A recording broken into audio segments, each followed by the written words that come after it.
विद्यार्थी मित्र हो, आज आपण आंतरराष्ट्रीय अर्थशास्त्र या पेपर अंतर्गत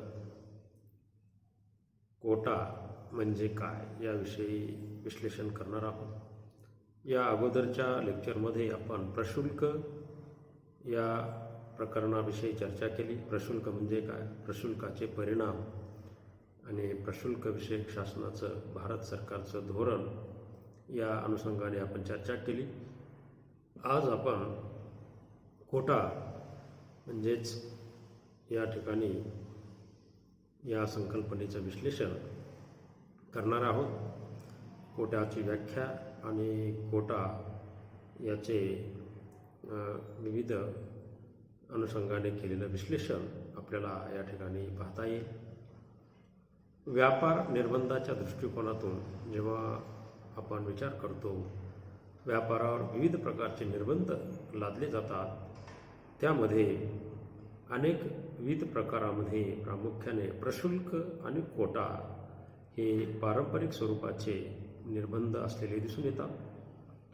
प्रशुल्क आणि कोटा हे दोन पारंपरिक स्वरूपाचे निर्बंध आपण मानतो। त्यापैकी प्रशुल्काचा आपण अभ्यास केलेला आहे। आज आपण कोटा या पारंपरिक स्वरूपाच्या निर्बंधाविषयी विश्लेषण करत असताना आपल्याला असं म्हणता येईल की प्रशुल्केतर निर्बंधामध्ये आणि कोटा आणि प्रशुल्केतर निर्बंधामध्ये स्वेच्छेने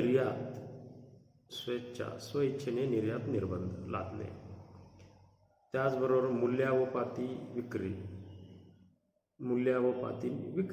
त्याचबरोबर निर्यात अनुदाने इत्यादी अपारंपरिक प्रकार यांचा समावेश होतो। तर ही पारंपरिक साधनापेक्षा पारंपरिक निर्बंधा व्यतिरिक्त अपारंपरिक आधुनिक स्वरूपाची निर्बंध स्वेच्छेने निर्यात निर्बंध घालणे, त्याचबरोबर मूल्यावपाती विक्री करणे आणि निर्यातीस अनुदाने देणे इत्यादी अपारंपरिक प्रकारांचा समावेश प्रामुख्याने होतो।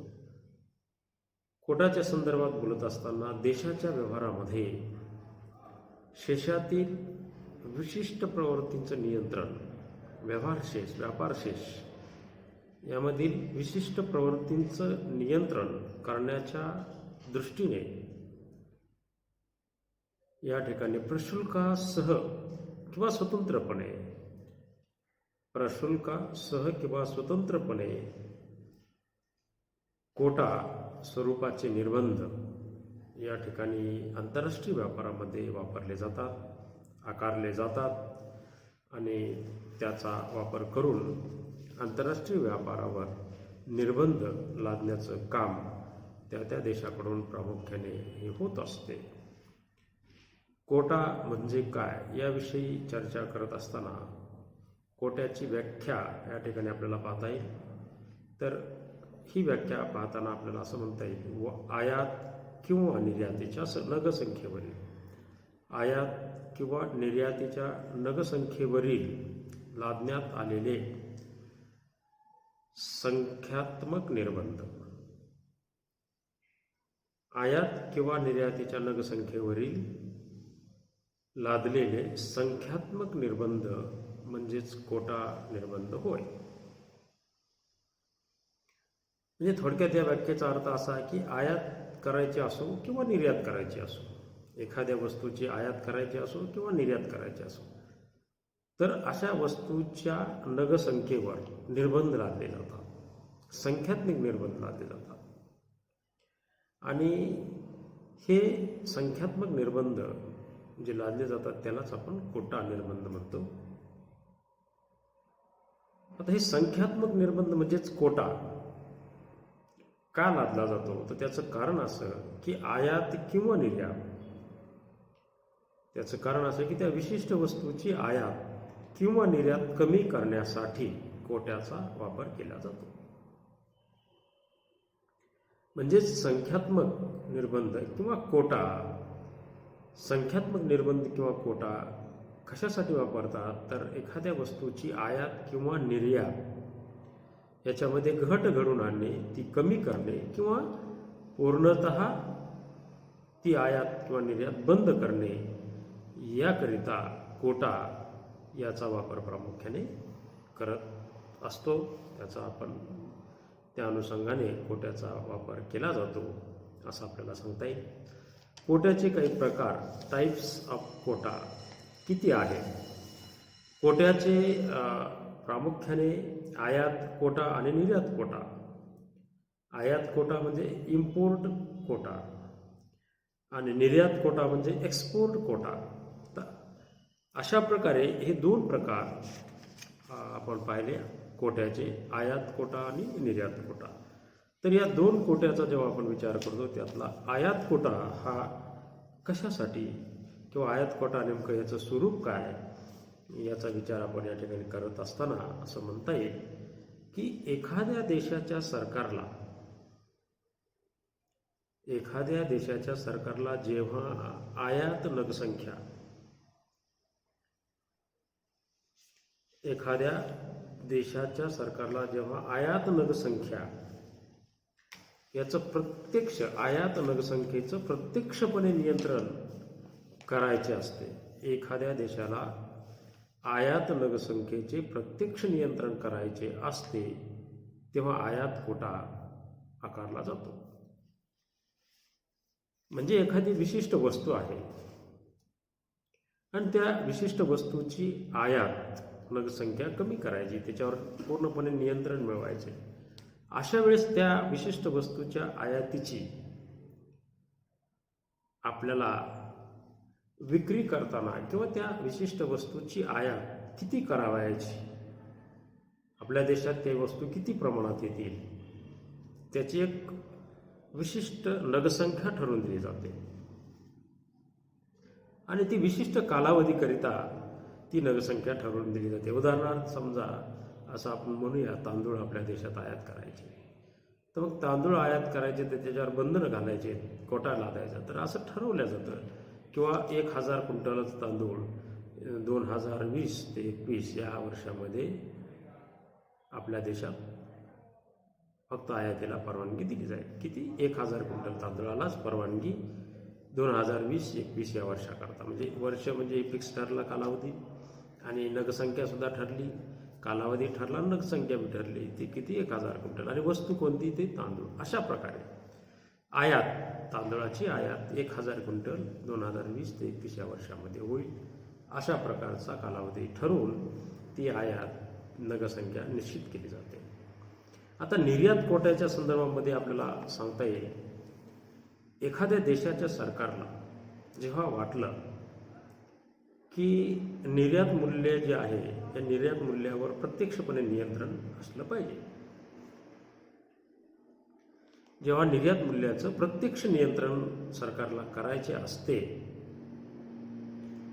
तेव्हा त्या विशिष्ट वस्तूच्या निर्यातीच्या नगसंख्येवर निर्बंध लादले जातात. विशिष्ट वस्तूच्या निर्यातीची नगसंख्या ठरवून दिली जाते आणि ती सुद्धा आयातीप्रमाणेच निर्यातीला सुद्धा विशिष्ट कालावधीमध्ये विशिष्ट नगसंख्याच निर्यात करण्यास परवानगी दिली जाते आणि त्यानुसार या ठिकाणी निर्यात कोटा आकारला जातो.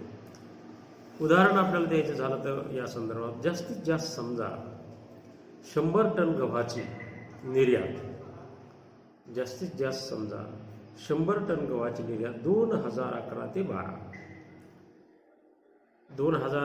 12 या कालावधीमध्ये जास्तीत जास्त 100 टनाची गहू, 100 टनाचा गहू 2011 ते 12 या कालावधीमध्ये निर्यात केला जाईल असं ठरवलं जातं. तेव्हा त्यापेक्षा एकही नग निर्यात होणार नाही याची काळजी घेतली जाते आणि त्यापेक्षा एकाही नगाची निर्यात जर तुम्हाला करायची असेलच त्यासाठी विशेष परवानगी पुन्हा शासनाची घ्यायची आणि अशा वेळेस सरकारने मग त्या 100पेक्षा वरच्या गव्हाला अधिकच्या गव्हाची टन गहू निर्यातीसाठी सरकार त्यांना परवानगी द्यायची असली तर अधिकचा कोटा प्रशुल्क आकारले जाते आणि त्यांना परवानगी मिळू शकते. पण ते सरकार तशा प्रकारचं ठरवतं की आपल्याला यांना अधिकचं प्रशुल्क घेऊन निर्यातीस परवानगी द्यायची आहे किंवा नाही, हे सगळं गव्हर्नमेंट ठरवत असते. आणि मग जेव्हा कोटा 2011-12पर्यंतचा कालावधी आहे, तो कालावधी संपला आणि कोटा हटवला. तो कोटा जेव्हा हटवला जातो तेव्हा मग ती वस्तू खुल्या बाजारात सर्वसाधारणपणे निर्यात करता येते. खुल्या बाजारात सर्वसाधारण परवान्याच्या आधारे, विशेष परवान्याची गरज न घेता सर्वसाधारण परवाना घेऊन त्याला निर्यात करता येते. सर्वसाधारण परवान्याच्या वर्गीकरणात त्या वस्तूचा समावेश होतो आणि ती वस्तू मग निर्यात केली जाते. अशा प्रकारे तो कालावधी, ती विशिष्ट वस्तू आणि ती विशिष्ट वस्तूची नगसंख्या यावर पूर्णपणे नियंत्रण शासन करतं आणि यालाच आपण निर्यात कोटा या नावाने ओळखत असतो.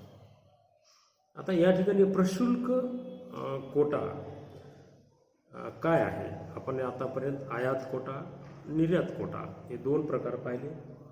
आता टॅरिफ कोटा. तर टॅरिफ कोटा असं आपल्याला सांगता येईल, जेव्हा एखादा देश एखाद्या वस्तूवर, जेव्हा देशाला एखाद्या वस्तूच्या आयातीवर किंवा निर्यातीवर प्रभावी नियंत्रण मिळवायचे असते, एखाद्या वस्तूवर प्रभावी नियंत्रण मिळवायचे असते, तेव्हा त्या वस्तूवर प्रभावी नियंत्रण ठेवून, त्या वस्तूवर प्रभावी नियंत्रण ठेवून सरकार प्रशुल्क आकारणी करते. म्हणजे या ठिकाणी दोन्ही गोष्टी केल्या जातात. कोटा ठरवून दिला जातो, नगसंख्या बी ठरवून दिली जाते आणि त्या नगसंख्येवर परत प्रशुल्क सुद्धा आकारला जातो. याचा फायदा असा होतो की विशिष्ट मर्यादित नगसंख्याच निर्यात होईल किंवा आयात होईल त्या कोटा ठरल्याप्रमाणे, आणि त्याही पलीकडे ठरवून दिलेला जो कोटा आहे त्याच्यावर परत आपल्याला प्रशुल्क आकारणी केल्यामुळं पैसा पण मिळेल, महसूल पण मिळेल. तर अशा या दोन्ही स्वरूपाचा कोटा आणि प्रशुल्क, या दोन्ही स्वरूपाचे निर्बंध शासन लागू करू शकतं आणि तेव्हा या प्रकारच्या निर्बंधांना प्रशुल्क कोटा असं आपण म्हणत असतो.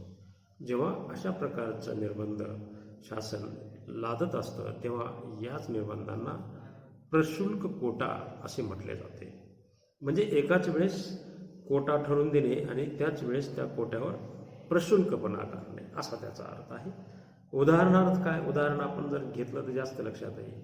उदाहरणामध्ये आपण जास्तीत जास्त असं म्हणूया की 100 मोटार, उदाहरणार्थ जास्तीत जास्त 100 मोटार कारची आयात, 100 मोटार कारची आयात करण्याची परवानगी शासनाकडून देण्यात आली. 100 मोटार कारच्या आयातीला परवानगी शासनाने दिली. ही तर परवानगी किती दिली? 100 मोटार कारला. त्याचबरोबर या 100 मोटार कारवर प्रत्येक कारवर 10%, प्रत्येक कारच्या किमतीवर 10% प्रशुल्क आकारणी केली. जेव्हा या 100 कारवर प्रत्येक कारच्या किमतीवर 10% प्रशुल्क आकारणी केली जाते तेव्हा याला आपण काय म्हणतो की प्रशुल्क कोटा. किंवा जास्तीत जास्त 100 टन, बघा, किंवा जास्तीत जास्त निर्यातीच्या बाबतीत, किंवा जास्तीत जास्त 100 टन गव्हाच्या निर्यातीस परवानगी, जास्तीत जास्त 100 टन गव्हाच्या निर्यातीस परवानगी देऊन प्रत्येक नगाच्या निर्यातीवर, म्हणजे प्रत्येक क्विंटलवर म्हणा, प्रत्येक नगाच्या किमतीवर 10% निर्यात प्रशुल्क आकारणे. 10% प्रशुल्क, निर्यात प्रशुल्क आकारणे. म्हणजे निर्यातीच्या बाबतीत सुद्धा 100 टन गव्हाला परवानगी दिली, हा झाला संख्यात्मक कोटा, आणि या संख्यात्मक कोट्यावर प्रत्येक नगाच्या किमतीवर 10% निर्यात शुल्क आकारलं म्हणजेच कोटा अधिक प्रशुल्क, म्हणजे प्रशुल्क कोटा. प्रशुल्क कोटा अशा प्रकारची ही आकारणी होते आणि यालाच आपण प्रशुल्क कोटा असं म्हणतो. म्हणजे एकाच वेळेस कोटा ठरवून देणे आणि त्याच कोट्यावर परत प्रशुल्क आकारणे. त्याचे दोन फायदे होतात. एक तर नग संख्या आपल्याला जेवढी पाहिजे तेवढीच पाठवता येते किंवा तेवढीच आपल्याला आयात करता येते आणि जेवढी आपण पाठवली ती आपल्या त्याच्यावर कंट्रोल ठेवून पाठवलेल्या कोट्यावर सुद्धा प्रशुल्क कराच्या रूपाने उपलब्ध होतो आणि तो शासनाला महसूल म्हणून प्राप्त होत असतो. म्हणजे याच वेळेस प्रशुल्कसुद्धा शासनाला मिळत असतो. म्हणून याला प्रशुल्क कोटा म्हणजे एकाच वेळेस दोन्हीची अंमलबजावणी असा त्याचा थोडक्यात अर्थ आहे. जागतिक महामंदीचा जो कालखंड आपण 1930चा जेव्हा पाहिला त्याच्या सुमारास 1930च्या सुमारास व्यापाराचं नियंत्रण करण्यासाठी बघा 1930च्या जागतिक महामंदीत व्यापाराचे नियंत्रण करण्यासाठी पहिल्यांदा फ्रान्स सरकारने कोटा पद्धतीचा अवलंब केला. सर्वप्रथम कोटा पद्धतीचा उपयोग किंवा अवलंब हा या ठिकाणी फ्रान्स या राष्ट्राने 1930च्या महामंदीच्या सुमारास केलेला दिसून येतो. आणि शेतकऱ्यांना संरक्षण देण्यासाठी फ्रेंच सरकारने प्रथमतः आयात गव्हावर प्रशुल्क आकारली. म्हणजे शेतकऱ्यांना संरक्षण देण्यासाठी फ्रान्स सरकारने प्रथमतः आयात गव्हावर प्रशुल्काची आकारणी केली, प्रशुल्क लागू केला. प्रथमतः गव्हाच्या आयातीवर प्रशुल्क लागू केला फ्रान्स सरकारने, हे आपल्याला या ठिकाणी प्रामुख्याने सांगता येईल. आणि पुढे आपण असं म्हणूया किंवा जेव्हा प्रशुल्काचा उपयोग होत नाही असं शासनाला दिसून येत असेल तर अशा स्थितीत कोटा निर्बंधाच्या अंतर्गत उत्पादकांना संरक्षण मिळवून देणं हे शासनाचं काम ठरतं. अशा परिस्थितीत उत्पादकांना संरक्षण मिळवून देणे हे शासनाचे काम ठरते किंवा शासन त्यांना संरक्षण मिळवून देते.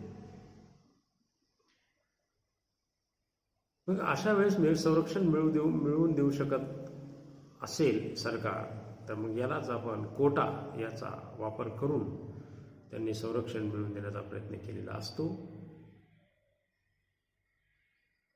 तर अशा प्रकारे मला वाटतं इथे आपण थांबायला हरकत नाही, कारण अनेक मुद्दे आपण पाहिले.